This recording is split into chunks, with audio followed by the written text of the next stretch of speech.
Login ಆದ ನಂತರ ಎಡಭಾಗದಲ್ಲಿ 6 ಮುಖ್ಯ ಮಾಡೆಲ್ನ ಹೆಸರುಗಳು ತೋರಿಸುತ್ತದೆ. ಗುರುತಿಸಿದ ಅಕೌಂಟ್ಸ್ ಮಾಡೆಲ್ ಅಥವಾ ಲೆಕ್ಕ ನಿರ್ವಹಣೆ ಮೆನುವನ್ನು ಕ್ಲಿಕ್ ಮಾಡಿ. ಲೆಕ್ಕ ನಿರ್ವಹಣೆ ಮಾಡ್ಯೂಲ್ಗೆ ಸಂಬಂಧಿಸಿದ ಮೆನುಗಳು ಅದರ ಕೆಳಭಾಗದಲ್ಲಿ ತೋರಿಸುತ್ತದೆ. ಎಡಭಾಗದಲ್ಲಿ ಕಾಣುವ ಮೆನುಗಳ ಹೆಸರಿನಲ್ಲಿ ಗುರುತಿಸಿದ ಎಂಟ್ರೀಸ್ ಮೆನುವಿನಲ್ಲಿ ಪೇಮೆಂಟ್ಸ್ ಅಥವಾ ಪಾವತಿಯ ಮೆನುವನ್ನು ಕ್ಲಿಕ್ ಮಾಡಿ. ಸ್ವಲ್ಪ ನಿರೀಕ್ಷಿಸಿ. ಇದುವರೆಗೂ ಮಾಡಲಾದ ಪಾವತಿಯ ವಿವರ ಹಾಗೂ ಹೊಸ ಪಾವತಿಯ ದಾಖಲಾತಿಯನ್ನು ನೀಡಲು ಇದುವರೆಗೂ ಮಾಡಲಾದ ಪಾವತಿಯ ವಿವರ ಹಾಗೂ ಹೊಸ ಪಾವತಿಯ ದಾಖಲಾತಿಯನ್ನು ನೀಡಲು ಅನುಮತಿಸುತ್ತದೆ. ಹೊಸ ದಾಖಲಾತಿಯನ್ನು ನೀಡಲು ಕೆಳಗೆ ಗುರುತಿಸಿದ ಹೊಸ ದಾಖಲಾತಿಯ ಹೆಸರಿನ ಮೇಲೆ ಕ್ಲಿಕ್ ಮಾಡಿ. ಪಾವತಿಯ ನಮೂನೆಯು ಅಥವಾ ಎಂಟ್ರಿಯು ತೋರಿಸುತ್ತದೆ. ಮೊದಲಿಗೆ ಪಾವತಿಯ ದಿನಾಂಕವನ್ನು ಗುರುತಿಸಿ. ಗುರುತಿಸಿದ ದಿನಾಂಕವನ್ನು ಕ್ಲಿಕ್ ಮಾಡಿ.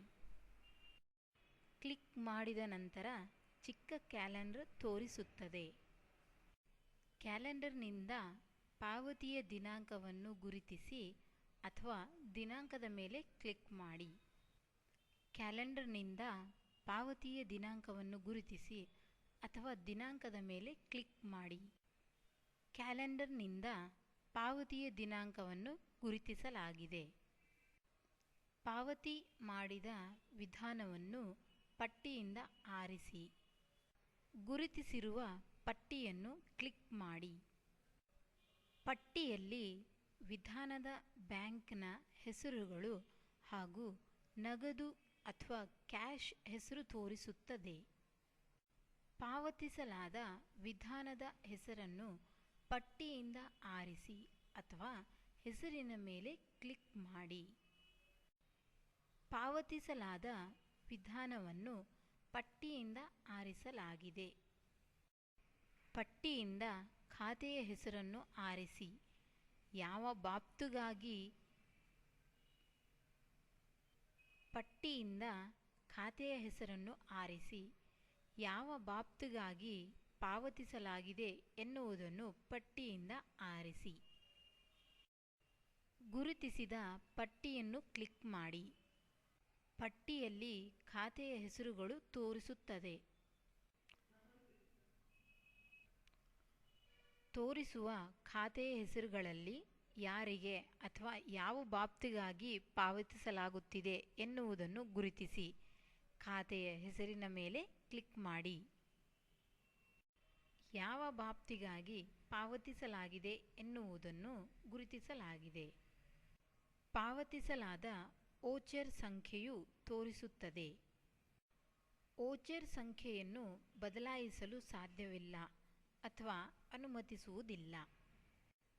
ಪಾವತಿಸಲಾದ ಚೆಕ್ ಅಥವಾ ಡಿಡಿ ಸಂಖ್ಯೆಯನ್ನು ಬರೆಯಿರಿ. ಪಾವತಿಸಲಾದ ಚೆಕ್ ಅಥವಾ ಡಿಡಿ ಸಂಖ್ಯೆಯನ್ನು ಬರೆಯಲಾಗಿದೆ. ಪಾವತಿಸಿದ ಮೌಲ್ಯವನ್ನು ಬರೆಯಿರಿ. ಪಾವತಿಸಿದ ಮೌಲ್ಯವನ್ನು ಬರೆಯಲಾಗಿದೆ.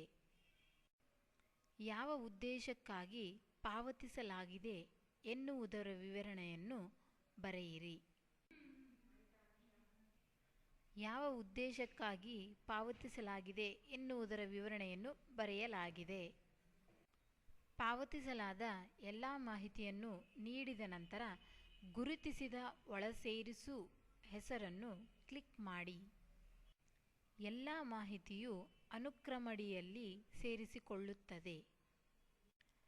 ಪಾವತಿಸಿದ ಎಲ್ಲ ಮಾಹಿತಿಯನ್ನು ನೀಡಿದ ನಂತರ ಕೆಳಗೆ ಗುರುತಿಸಿದ ಉಳಿಸು ಹೆಸರನ್ನು ಕ್ಲಿಕ್ ಮಾಡಿ. ಸ್ವಲ್ಪ ನಿರೀಕ್ಷಿಸಿ. ಪಾವತಿಯನ್ನು ಉಳಿಸಲಾಗಿದೆ ಎನ್ನುವುದನ್ನು ತೋರಿಸುತ್ತದೆ. ಗುರುತಿಸಿದ ಓಕೆ ಹೆಸರನ್ನು ಕ್ಲಿಕ್ ಮಾಡಿ. ಮತ್ತೊಂದು ಪಾವತಿಯನ್ನು ನೀಡಲು ಅನುಮತಿಸುತ್ತದೆ. ಇಲ್ಲವಾದಲ್ಲಿ ಕೆಳಗೆ ಗುರುತಿಸಿದ ಓಕೆ ಹೆಸರನ್ನು ಕ್ಲಿಕ್ ಮಾಡಿ. ಉಳಿಸಲಾದ ಪಾವತಿಯ ಮಾಹಿತಿಯು ಈ ರೀತಿಯಲ್ಲಿ ತೋರಿಸುತ್ತದೆ.